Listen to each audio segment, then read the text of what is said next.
Assalamualaikum warahmatullahi wabarakatuh.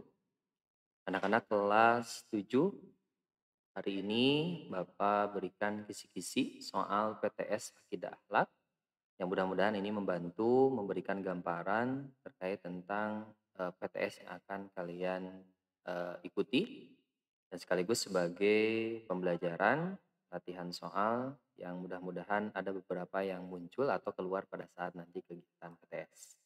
Nah, kita lihat untuk PTS kali ini kelas 7 ada 2 bab yang akan diujikan. Yang pertama untuk bab pertama tentang akidah Islam, yang kedua tentang sifat-sifat Allah. Nah, silakan disiapkan poin-poin ini. Yang pertama untuk bab pertama, pastikan kalian memahami dan kalian sudah hafal terkait tentang pengertian akidah. Mulai dari secara kebahasaan ataupun secara istilah. Kemudian masuk ke dasar akidah Islam yang ada dua itu ya, Al-Quran dan hadis sebagai dasar akidah Islam. Kemudian yang ketiga tujuan dan manfaat akidah Islam yang telah Bapak bahas di kelas. Jadi manfaat belajar akidah itu untuk apa, tujuannya juga untuk apa, itu sudah ada di buku paket ataupun sudah Bapak bahas di pertemuan-pertemuan sebelumnya. Kemudian yang terakhir, pastikan juga ingat kembali Bapak pernah memberikan tugas tentang pohon iman. Ada yang disebut dengan akarnya, ada batangnya, dan ada pohonnya. Pokoknya keterkaitan antara iman, Islam, dan ihsan. Kemudian bab kedua itu akan banyak materi atau soal-soal terkait tentang sifat-sifat Allah.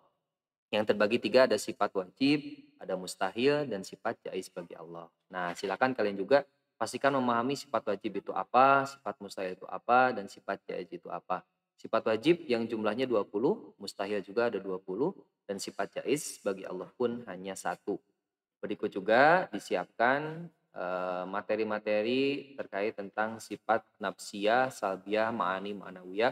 Pembagian sifatnya yang dulu Bapak bahas di kelas ya. Nafsiyah ada berapa sifat, salbiyah ada berapa sifat, ma'ani dan ma'nawiyah pun berapa sifat. Nah, itu gambaran tentang kisi-kisi soal PTS untuk kelas 7. Nah, selanjutnya kita langsung bahas soal-soal yang kemungkinan besar akan muncul. Berikut juga untuk persiapan nanti. Baik, kita bahas satu per soalnya, mohon disimak dan dipelajari. Yang pertama, secara bahasa kata akidah berasal dari kata akoda yang kidu akidatan. Yang berarti apa? Nah, ini gampang ya. Akoda itu artinya ikatan. Di jawabannya adalah A. Kemudian yang kedua, pernyataan berikut yang merupakan pengertian akidah secara istilah adalah. Nah, berarti kalau bahasa biasanya kan singkat, kalau istilah itu biasanya lebih panjang. Nah, jadi yang mana isinya? Nah, hati-hati terkecoh soal-soal seperti ini hampir sama tapi berbeda. Nah, tergantung keinginan soalnya untuk apa. Pengertian akidah di sini suatu pokok dasar keyakinan yang harus dipegang oleh orang Islam, sementara yang D harus dipegang oleh orang yang mempercayainya. Berarti Hindu pun punya akidah, Buddha pun punya akidah. Nah, yang ditanyakan adalah akidah Islam. Nah, akidah di sini ya berarti jawabannya adalah yang ini. Yang ketiga, pernyataan berikut yang membedakan akidah Islam dengan akidah selain Islam adalah. Nah, yang membedakan akidah kita tuh dari sisi apanya? Cara ibadahnya, tata cara sembahyangnya, sendi-sendi, moralitas umatnya. Nah, yang paling dominan terkait tentang akidah adalah keimanan. Berarti apa? Berarti jawabannya adalah apa? Apakah caranya? Apakah cara sembahyang? Apakah keyakinan menyembah Tuhan Yang Maha Esa? Nah, yang paling benar adalah keyakinan tentang Tuhan Yang Maha Esa. Ya, agama lain karena beda konsepnya, keyakinannya pun berbeda. Baik, yang keempat, dasar akidah Islam bersumber dari dua hal yang pokok, yaitu Al-Quran dan hadis. Yang kelima, firman Allah yang diwahyukan pada Nabi Muhammad dengan perantara malaikat Jibril. Firman Allah tersebut banyak menjelaskan akidah. Firman ini terkumpul menjadi kitab yang disebut dengan, gampang nih ya jawabannya ya, disebut dengan Al-Quran. Oke. Kemudian nomor 6, kita lihat bentar. Jawabannya Al-Quran ya. 6. Segala yang datang dari Nabi berupa perkataan, qaulun, perbuatan, fi'lun, persetujuan, wa takrirun. Yang hal ini dapat dijadikan sumber hukum, pernyataan ini dinamakan dengan hadis. 7. Dengan mempelajari akidah Islam, manusia akan terhindar dari, karena akidah terkait tentang keyakinan, berarti untuk menghindarkan diri dari yang namanya kemusyrikan. Oke, lanjut ke nomor 8. Sifat tiba ini tergolong sifat wajib Allah. Nah, ada sifat wajib, itu tuh dibagi lagi ke dalam Ada disebut dengan sifat ma'nawiyah, ada ma'ani, kemudian ada nafsiyah dan salbiyah. Ini benar-benar harus kalian pahami. Ya, jadi di sini yang tergolong ma'nawiyah itu yang mana? Nafsiyah, salbiyah, ma'ani, ma'nawiyah. Patokannya kalau ma'nawiyah berarti di akhir-akhir. Nah, irodat kan di awal atau pertengahan. Apalagi wujud gak mungkin. Jadi jawabannya adalah hayyan.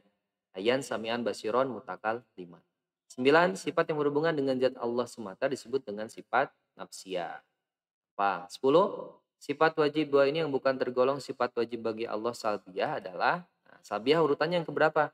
Nafsiyah, salbiyah, ma'ani, manawiyah. Berarti salbiyah ini yang kedua. Wujud satu sifat berarti salbiyah diawali dari sifat kidam. Kidam, bako, mukhalafatul hawadis. Nah, yang tergolong bukan berarti yang akhir-akhir nih. Jawabannya adalah mutakal 5. 11 di antara sifat jaiz bagi Allah sebagaimana pernyataan bahwa ini kecuali. Nah, hati-hati ini pengecoh ya. Ya biasanya kecuali itu kan yang bukan. Jadi jawabannya mana? Harus menerima ibadah dari hambanya. Jadi jawabannya adalah A.